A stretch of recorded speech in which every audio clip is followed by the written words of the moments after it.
നിങ്ങൾക്ക് ഒരു അടിസ്ഥാനം, കോൺസെൻട്രേഷൻ, കിബില, ഒരടിസ്ഥാനം, ഒരു യഥാർത്ഥത്തെ, ഈസാൻ എന്ന നമസ്കാരം, ഈസാൻ അള്ളാഹുവിനെ കൊണ്ടിരിക്കാനും അവനെ റുക്കും സുജൂദും ചെയ്ത് ആരാധിക്കാനും. എന്തിനാണ് ആരാധിക്കുന്നത്?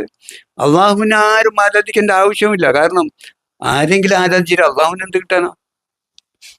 ഒന്നും കിട്ടാനില്ല. അപ്പൊ ആരാധിക്കുന്നത് നിങ്ങൾ അവനെ ആരാധിച്ച് അവനായി തീരാൻ വേണ്ടി, ആരാധ്യനായി തീരാൻ വേണ്ടിയാണ് ആരാധിക്കേണ്ട ആവശ്യം. അല്ലാതെ അള്ളാഹുവിനെ നിങ്ങൾ ആരാധിച്ച് എന്ത് കിട്ടണം? പക്ഷെ അള്ളാഹു എവിടെയോ അല്ല, നിങ്ങൾ തന്നെയാണ്. ബോധോദയം സിദ്ധിച്ച് ദൈവസാക്ഷാത്കാരം പ്രാപിക്കാൻ വേണ്ടിയുള്ള കഠിന പരിശ്രമമാണ് ഈ ആരാധന എന്ന് പറഞ്ഞത്. അല്ലാതെ എന്തെങ്കിലും കൂലി കിട്ടാനല്ല. നിങ്ങൾ എന്ന തെറ്റായ ധാരണ പോയി ഈ പ്രപഞ്ചനാഥൻ എന്ന യഥാർത്ഥമായി തീരാൻ വേണ്ടിയാണ്. എന്നിട്ട് നമുക്ക് തിരിച്ചങ്ങോട്ട് തന്നെ പോകാം. അപ്പോൾ ആദമിനെ സുജൂദ് ചെയ്തവരും ചെയ്യാത്തവരും അങ്ങനെ അള്ളാഹുവിനെ ഈ മനുഷ്യ സ്വരൂപത്തിലൂടെ പ്രകാശിക്കുന്ന അള്ളാഹുവിനെ കണ്ടവർ സുജൂദ് ചെയ്തു, അല്ലാത്തവർ സുജൂദ് ചെയ്തില്ല. അപ്പം ഇപ്പോൾ നമ്മളിൽ എല്ലാവരും പരമാത്മാവായ ഈ സൃഷ്ടാവ് തന്നെ, പരമാത്മാവായ സൃഷ്ടാവായ ഈശ്വരനും അള്ളാഹു തന്നെ ശ്വസനത്തിലൂടെ ഇപ്പോഴാ പ്രവേശിച്ചു കൊണ്ട് നിലനിന്ന് പ്രവർത്തിച്ചു പോരുന്നത് ആണോ? അല്ലേ? അള്ളാഹു അല്ലേ? അതില്ലെങ്കിൽ വിട്ടുപോയ ശരീരത്തിന് എൻ്റെ കേടുപാട് പറ്റി ആത്മാവിനിൽ അള്ളാഹുവിൽ പ്രവേശിക്കാൻ കഴിയാതെ ഈ ശരീരം വെടിഞ്ഞാൽ, ശരീരം മരിച്ചു അല്ലേ? പിന്നെ കാഴ്ചയുണ്ടോ, കേൾവിയുണ്ടോ? ആത്മാവ് വേർപിരിഞ്ഞാൽ കാഴ്ച, കേൾവി, അറിവൊന്നുമില്ല, പിന്നെ ഡെഡ് ബോഡിയാണ് അല്ലേ? നിങ്ങൾ ആ ശരീരമാണെങ്കിൽ എന്തുകൊണ്ട് നിങ്ങൾ കാണുന്നില്ല? നിങ്ങളാണ് ആ ശരീരമോ ഇതുവരെ കണ്ടും കേട്ടോ അറിഞ്ഞു പ്രവർത്തിച്ചെങ്കിൽ എന്തുകൊണ്ട് ആത്മാവായ ഞാനില്ലെങ്കിൽ നിങ്ങൾ കാണുന്നില്ല? നിങ്ങൾ കേൾക്കുന്നു, അറിയുന്നു, പ്രവർത്തിക്കുന്നുമില്ല, നിശ്ചലമായി പോയത്. അപ്പൊ നിങ്ങളോ ഞാനോ ആണോ ഈ ശരീരത്തിലൂടെ പ്രവർത്തിക്കുന്നത്? ആരാടാ ഈ ശരീരത്തിലൂടെ എല്ലാത്തിലൂടെയും പ്രവർത്തിക്കുന്നത്? അതെ, ശരീരമായ നിങ്ങളല്ല, ആത്മാവായ സുത്താവായ അള്ളാഹു ഈശ്വരൻ തന്നെയാണ് നിങ്ങളെ സൃഷ്ടിച്ചതും അതിൽ പ്രവേശിക്കുന്നതെന്ന് പ്രവർത്തിച്ചു പോയിരുന്നു അല്ലേ? എന്നിട്ട് നിങ്ങൾ പറയുന്നുണ്ടാ, ഞാൻ കണ്ടു, ഞാൻ അറിഞ്ഞു, ഞാൻ പറഞ്ഞു, ഞാൻ ചെയ്ത്, ഞാനാണ് അത് ചെയ്ത് ഞാൻ ഇതാക്കിയത്, അതെല്ലാം ഇതാക്കി കൊടുത്തതും ഞാനാണ്. ഞാനില്ലെങ്കിൽ അറിയാനോ പോരാ. അപ്പൊ ആത്മാവായ അള്ളാഹു അല്ല നിങ്ങൾ, ആത്മാവായ അള്ളാഹു അല്ലാത്ത ശരീരമായ നിങ്ങളാണ് ഇതൊക്കെ ചെയ്തതെന്നാണ് നിങ്ങൾ പറഞ്ഞു നടക്കുന്നത്. ഇന്ന മാതാപിതാക്കളുടെ മകനായ ഞാൻ, നല്ല മകളായ ഞാനാണ്, ഈ ശരീരമാണ് എന്ന തെറ്റായ ധാരണയില്ലല്ലേ? അപ്പൊ പരമാത്മായ അള്ളാഹുവിന്റെ സ്ഥാനത്ത് നിങ്ങളെന്ന് ഒരു പകരക്കാരനാണ് ഇവിടെ സൃഷ്ടിച്ചെടുക്കുന്നത്. നിങ്ങളാരാ? അള്ളാഹു അല്ല, ഈ ശരീരമായ ഞാനാണിതെല്ലാം എന്ന് ആത്മാവായ അള്ളാഹു അല്ല, ഇത് ഞാനാണെന്ന അള്ളാഹുവിന്റെ സ്ഥാനത്ത്, ആത്മാവായ അള്ളാഹുവിന്റെ സ്ഥാനത്ത് പകരക്കാരനാ സൃഷ്ടിക്കലാണ് നിങ്ങളുടെ പണി. അതാണ് നിങ്ങൾ അല്ലേ? നിങ്ങൾ അള്ളാഹു അല്ലല്ലോ. നിങ്ങൾ ഇന്ന മാതാപിതാക്കളുടെ ആ മകളെ, ഇന്ന പിള്ളേറിയപ്പെടുന്ന മകളായ നിങ്ങളല്ലേ കാണുന്നു, കേൾക്കുന്നു, അറിയുന്നു, പ്രവർത്തിക്കുന്നു അല്ലേ? ഇതാണ് അള്ളാഹുവിന്റെ സ്ഥാനത്തിരിക്കുന്ന പകരക്കാരൻ. ഇതാണ് പുറക്കപ്പെടാത്ത ഷിർക്ക് എന്ന് പറഞ്ഞത്. അശുദ്ധി, ഈ നിങ്ങളെ എന്ന തെറ്റായ ധാരണയും അതാണ് മായ.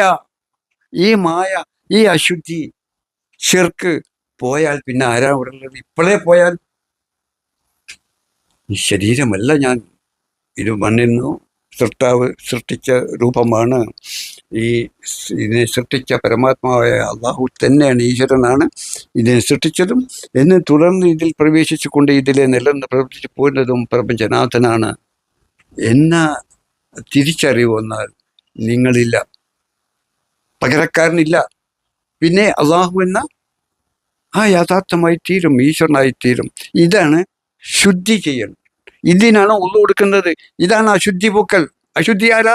ദൈവത്തിൻ്റെ സ്ഥാനത്ത് ഞാനെന്ന ഒരുത്തൻ സ്ഥാപിച്ചെടുത്ത പകരക്കാരനായ ഞാൻ എന്നെ ഇല്ലായ്മ ചെയ്ത് ഈ അശുദ്ധി കളി പരമാത്മാവായ ഈശ്വരനായ അള്ളാഹുവാണ് ഈ ഹയാത്തായി നിലനിന്ന് പ്രവർത്തിക്കുന്ന, പ്രവർത്തന സജ്ജമായിരിക്കുന്ന ഇത് അള്ളാഹുവാണ്, ഈശ്വരനാണെന്നുള്ള കാഴ്ചയിലും ബോധത്തിലേക്ക് ഉയർന്നു വരാണ് ശുദ്ധി ചെയ്യൽ ആണോ? അപ്പം നിങ്ങൾ ശിർക്ക് പകരക്കാരനും ആ ശിർക്ക്, അശുദ്ധി പോയി. എല്ലാ മതത്തിനുമുണ്ട് ശുദ്ധി. എല്ലാ മതക്കാരും ശുദ്ധി ചെയ്യണം, ഏത് മതത്തിലായാലും. ആ എല്ലാ മതത്തിലും ഈ ശുദ്ധിയാണ് വേണ്ടത്. ശരീരം വന്ന ഞാനാണ് കാണും കേൾക്കുന്നു അറിയുന്നു എന്ന ആ മായ പോയി, അശുദ്ധി പോയി. ഈ ശരീരത്തിന് നിലനിൽപ്പില്ല. ഇതിനെ സൃഷ്ടിച്ച പരമാത്മാവായ ഈശ്വരനും അല്ലാഹു തന്നെയാണ് ഈ സ്വരൂപത്തിൽ ശ്വസനത്തിലൂടെ പ്രവേശിച്ചുകൊണ്ട് പ്രാണായാമത്തിലൂടെ ശ്വസനത്തിലൂടെ അൻഫാസിയായ ദിക്ർ എന്ന് പറയും, പ്രവേശിച്ച് നിരന്ന് പ്രവർത്തിച്ചു പോരുന്നത് പരമാത്മാവായ ഈശ്വരനാണ്, അള്ളാഹുവാണ്. അതില്ലെങ്കിൽ ഞാനില്ല. അപ്പോൾ ഈ ഉള്ള ഞാനാരാ? പരമാത്മാവായ ഈശ്വരൻ തന്നെയാണ് എന്നുള്ള ബോധ്യത സദാ നിങ്ങൾ ഉണ്ടാക്കിക്കൊണ്ടിരിക്കണം, ബോധ്യമാവണം.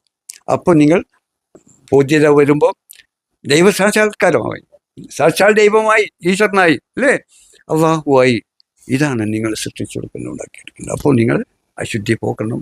നിങ്ങൾ ഇതുവരെടുത്ത ഒന്നുമല്ല, ആ പ്രപഞ്ചനാഥനാണ് ഈ പ്രപഞ്ചത്തെയും അശുദ്ധമല്ല ഇലാഹ, ആ ഇലാഹിൻ്റെ ഗർഭമായ ഭൂമിയിലേക്ക് ആ പ്രകാശം തന്നെ ബീജമായി വന്നുകൊണ്ട് ഇലാഹ് എന്ന് പറഞ്ഞ ഇല്ലല്ലേ അന്ന മുഹമ്മദ് റസൂലുള്ളാഹി ഞാനാണ്. ആ പരമാത്മാവ് ഈശ്വരനാണ് ഈ ദൃശ്യമായി വന്നത്. അല്ലാതെ ശരീരമല്ല, ആത്മാവല്ല, ഇല്ലാത്ത ശരീരമല്ല, ആത്മാവായ അള്ളാഹുവാണ് എന്ന കാഴ്ചയിലും ബോധത്തിലും ബോധോദയം സിദ്ധിച്ച് ദൈവസാക്ഷാത്കാരം പ്രാപിക്കലാണ് ശുദ്ധി ചെയ്യൽ.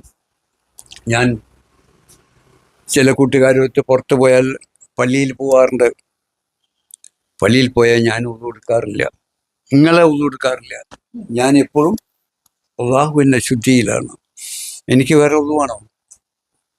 പകരക്കാരനായ ശരീരമാണ് ഞാനെന്ന തെറ്റായ ധാരണയിലും മായയിലും അല്ല. അപ്പോൾ ഏത് മതത്തിലായാലും ഈ ശുദ്ധി ചെയ്യണം. ഇത് എല്ലാവർക്കും ഒരുപോലെ ബാധകമാണ്. ആ പ്രപഞ്ചത്തെയും അർത്ഥനരീശ്വരനായ ശിവനും ഇലാഹുമായ സകലമാനത്തെയും സൃഷ്ടിച്ച് അതിൻ്റെ ഗർഭമായ ഭൂമിയിലേക്ക് ആ ജ്യോതി പ്രകാശം തന്നെ ബീജമായി വന്നുകൊണ്ട് ആ ഇലാഹും ശിവനും പുനർജനിച്ചുള്ള ശിവാവതാരവും ഇലാഹെന്ന് പറഞ്ഞ ഇല്ലല്ലയും അന്ന മുഹമ്മദ് റസൂലുള്ളാഹിയാണ് ഞാൻ. ആ പ്രപഞ്ചനാഥൻ തന്നെയാണ് ഇതെല്ലാമായി ദൃശ്യമായി വന്നത്. വേറെ ഒരു വസ്തുവില്ല.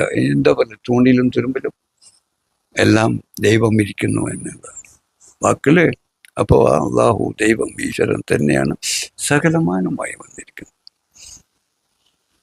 നമ്മളെ ബോധ്യമായോ? ഇതുവരെ ചെറുക്കിലല്ല, എല്ലാവരും പണ്ഡിതനും ശേഖന്മാരും ഒക്കെ അള്ളാഹുവായി തീരാ, പരമാത്മായ ഈശ്വരനായി തീരാ. എന്ത് പറയുന്നു? എന്ത് പറയുന്നു? ഇപ്പൊ നിങ്ങൾ കഷ്ടപ്പെട്ട് പോകുന്നതിൽ ലോകത്ത് ഒന്നും കിട്ടാത്ത സാധനമാണ് കിട്ടുന്നത്. നിങ്ങൾ ഭൂമിയിൽ എവിടെ പോയാലും കിട്ടാത്ത യാഥാർത്ഥ്യത്തെയാണ് സൃഷ്ടിച്ചുണ്ടാക്കി കാണിച്ച് ആണോ?